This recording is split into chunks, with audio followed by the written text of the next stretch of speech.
Edward Clark, 85, stands silent in a suburban garage, his rough thumb grinding over the deep dent in a warped silver Zippo lighter. It is the only piece of evidence left from 1944, when he was a U.S. Marine flamethrower operator on Peleliu, where a point man's life expectancy was measured in minutes.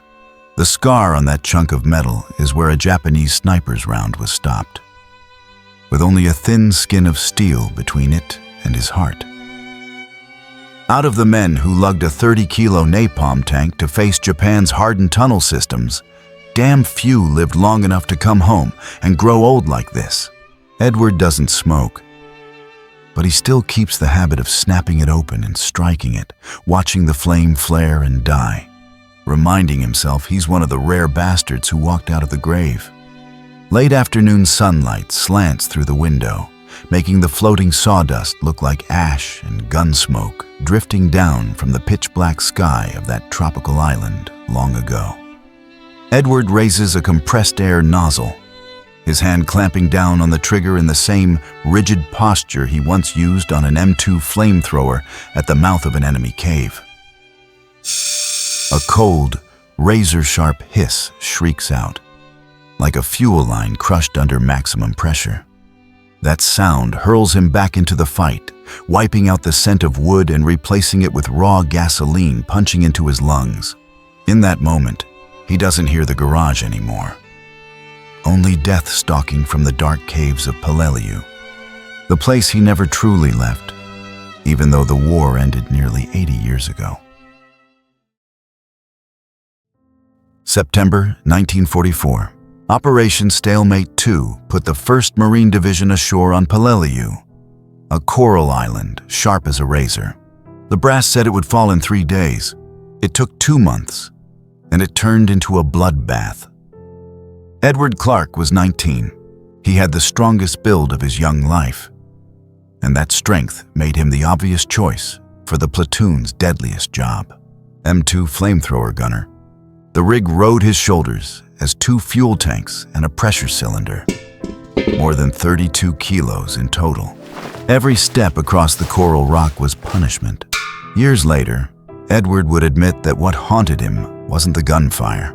It was that crushing weight grinding down his spine while he stood exposed, waiting to die.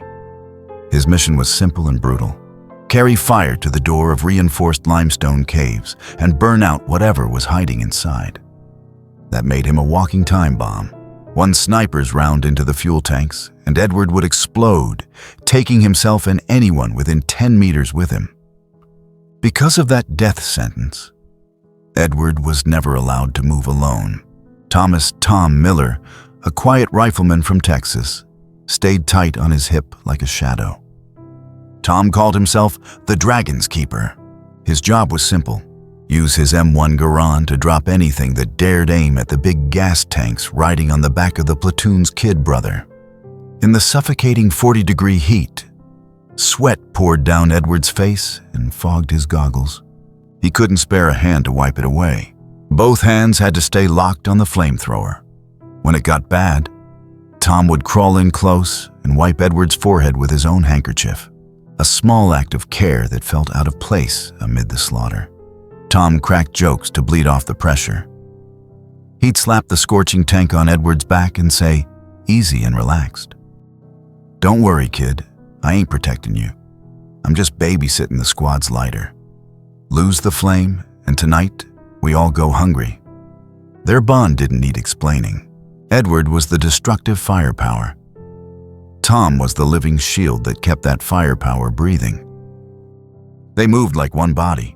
Edward's eyes stayed locked on black cave mouths. Tom swept treetops and coral cracks, hunting snipers. Peleliu never let anyone stay safe for long. When the order came to assault the Brogal ridgeline, both Marines knew their luck was running out. Edward checked the pressure valve for the 10th time that day. It was a habit born from the fear of fuel leaking into his clothes and turning him into a human torch.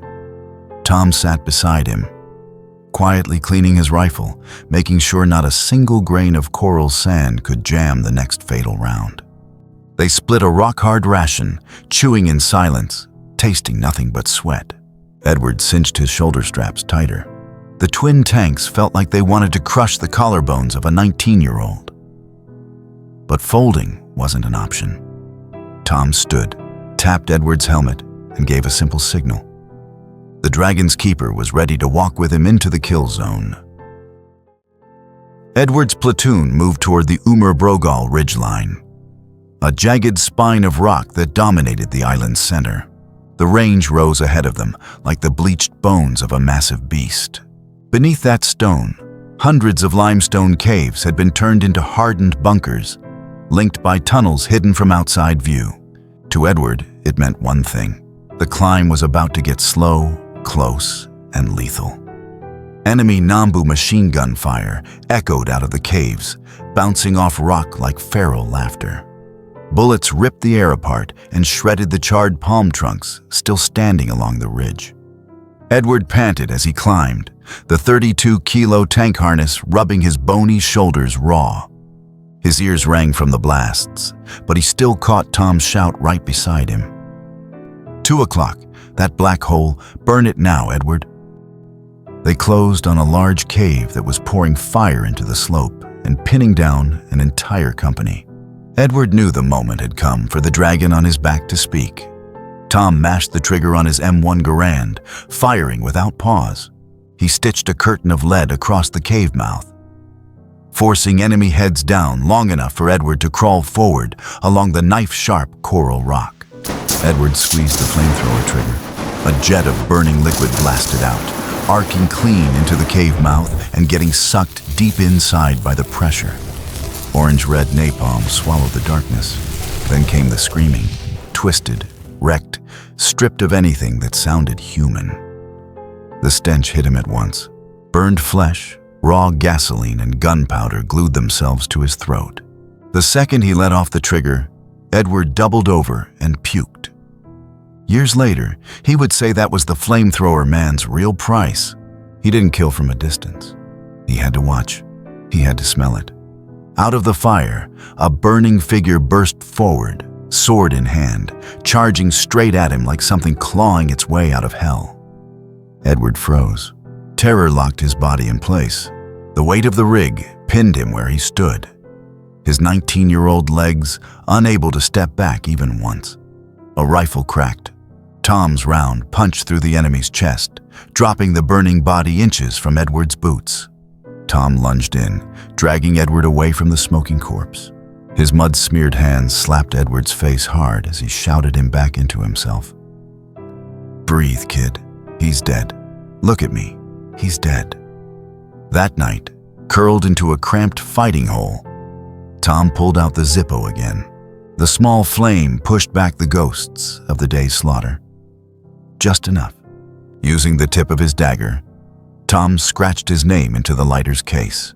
He said quietly that it would be a charm to get them both home alive. Edward stared into the flame, wishing the fire from his weapon could be that gentle, warm instead of destructive. The hot sea wind carried the stink of dead coral, but it couldn't drown out the napalm chemicals clinging to his skin. Out of habit, Edward checked the nozzle. Thick, black soot was already caking the muzzle from the last burst. Far off, heavy naval guns began to rumble. Another full-scale assault was coming at first light, about to be poured onto this blood-soaked ridge. Edward had already survived 2 weeks on Peleliu when the order came down to take Bloody Nose Hill. The position was the strongest in the Brogal range. A reinforced concrete bunker hidden behind a sheer cliff was pouring fire into the valley, stopping every American push cold. Edward knew why his name was on the order. Fire was the only thing that could reach it. Edward and Tom belly-crawled forward, past the bodies of Marines already swelling in the brutal sun. They inched toward the bunker's blind spot through a choking stink of death. At 15 meters from the firing slit, Edward stood. He twisted the pressure valve to maximum, setting up one decisive burst. He crushed the trigger. Napalm fuel blasted out in a roaring stream like a fire hose, but there was no spark, no flame. The igniter at the muzzle had been smashed during the climb. Edward's killing weapon was now nothing more than a spray nozzle. Raw fuel splashed into the firing slit without lighting. Inside the bunker, the Japanese understood instantly that the attacker was standing exposed in the open. Edward squeezed the trigger again and again. Nothing happened. He stood frozen, a giant target, as the black muzzle of a Nambu machine gun slowly swung toward him. Tom's scream cut through everything. "Get down, Edward, get down!" Tom Miller burst from cover and threw himself in front of Edward just as the enemy gun opened up. The 7.7 rounds tore through the air and slammed into the Texas Marine's chest. Blood soaked his faded uniform and speckled Edward's face. As he fell, Tom used what strength he had left to rip the Zippo from his breast pocket and throw it toward his friend. "Light it up, use this." The Zippo spun through the air, flashing in the harsh sun. In that instant, a stray round screamed past and smashed into the lighter with a sharp metallic clang. The impact gouged a deep dent into the silver case and knocked it down onto the coral at Edward's feet. Edward dove for it. His hand was slick with mud and grease as it closed around the mangled lighter. Tom's blood on his face was still warm, copper sharp. The taste burned the fear out of him. He snapped the Zippo open. The lid hit the case with a hard, lonely click. His thumb slipped off the flint wheel the first time, wet with sweat, and for a split second, his heart seemed to stop. Inside the bunker, voices shouted orders. Death crept closer with every breath. Edward struck again, hard. This time a spark caught. A small, yellow-orange flame jumped up. Stubborn against the sea wind, cutting through Bloody Nose Hill. Without hesitation, Edward shoved the flame straight into the fuel nozzle, dripping gasoline onto his hand. The ignition came instantly. A violent whoosh turned the muzzle into a living torch. Edward roared, pain and rage together, as he crushed the trigger and dumped every last bit of pressure left in the tank. Fire erupted, riding off the Zippo's pilot flame and slamming into the firing slit like a dragon breathing its final fury. The bunker detonated when its ammunition cooked off. The concrete roof blew apart, thrown into the air along with blackened debris. The blast hurled Edward backward, his back smashing into sharp rock. Adrenaline kept him from feeling the pain.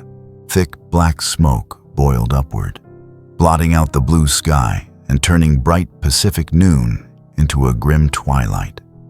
Edward scrambled to his feet and ran to Tom. He dropped to his knees beside him and tore open his shirt, hands shaking as he searched for the wound. Blood was everywhere, too much for any human body. Tom lay still, eyes open to the sky, his right arm stretched in the direction he had thrown the lighter. Edward pressed his fingers to Tom's neck. There was nothing. Only a spreading cold beneath the skin. In Edward's left hand, the Zippo was still burning hot. The dent bit into his palm like a permanent mark, sealing the truth of what survival cost.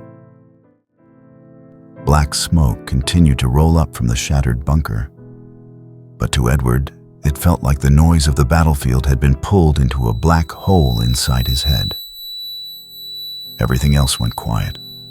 He cradled Tom's body, feeling the last heat of life bleeding out of his best friend, the man who had kept his vow to protect the dragon to his final breath. Tom's lips moved as if he wanted to say something, but no words came. His eyes stayed fixed on Edward's hand, clenched around the dented Zippo. There were no movie last words, just a faint nod, a weak squeeze of the hand. Then the Texas Marine was gone. Edward sat there among the dead, frozen like stone. His hand never let go of the lighter, still warm from blast heat and the bullet's strike. One stray round had turned a smooth piece of metal into twisted proof. It had changed the lighter forever, just as the war had reshaped the souls of the men still breathing. Around them, the fight pressed on. Marines slapped Edward on the shoulder as they moved past, shouting congratulations for knocking out the strong point. He didn't hear a damn thing.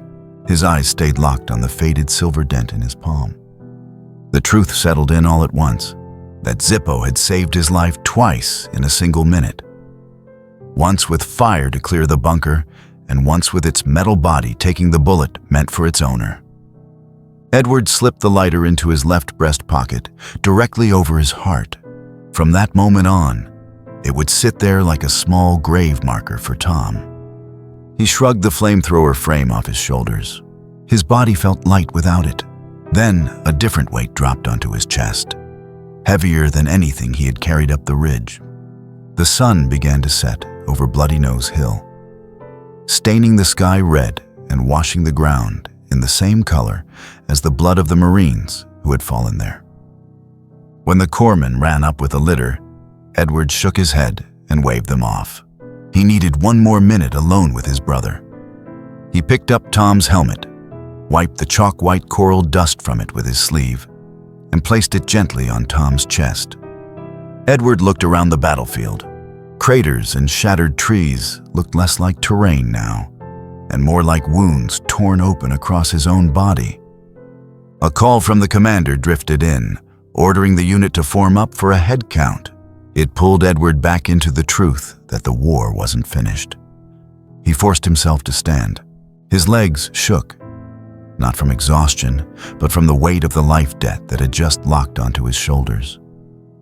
Before he walked away, Edward turned back once more, burning the image of where Tom lay into his mind. He would never allow himself to forget what this day had cost. Then he moved toward the line, his right hand unconsciously touching his left breast pocket, feeling the cold, warped metal resting against his heartbeat. The war might end tomorrow or next month, but Edward Clark knew the real war inside him had only begun. Edward Clark snaps back to the present. He sets the mangled Zippo down on a wooden workbench, wiped clean of dust, in the quiet garage of 2025. 60 years have passed, a long, grinding stretch of life in which Edward was given things Tom Miller never would be. Family, children, and the simple privilege of growing old. Still, every night his mind is dragged back to that firing slit. Tom's shouted words, "Light it up," echo as clearly as if they were spoken yesterday. Edward's calloused thumb traces the name carved into the lighter. Tom. The letters have been worn down by time and sweat, but the weight of that name still hits just as hard. He flips the Zippo open and strikes the wheel. A dry click snaps in the quiet. The yellow-orange flame rises, steady and strong in air that smells faintly of wood. Edward watches the flame, but he never uses it to light a cigarette or burn anything else. To him, this fire isn't a tool. It's a memorial. It's the soul of the closest friend he ever had, still burning in his hand. He repeats the ritual every day for one reason, to prove the ignition still works. His way of making up for the day the flamethrower failed, and of telling himself that Tom's sacrifice wasn't wasted. In the dim light, Edward whispers into the empty garage, his voice cracked by age and something regret never managed to wear down. "I'm still keeping the flame for you, Tom." He snaps the lid shut. The sharp clack drops the room back into darkness. The darkness inside the survivor is thicker. Edward sits there a long moment, his hand resting over his left chest, gripping the cold piece of metal against his heartbeat. This is war's life sentence. To keep living a life that was paid for by the man who didn't.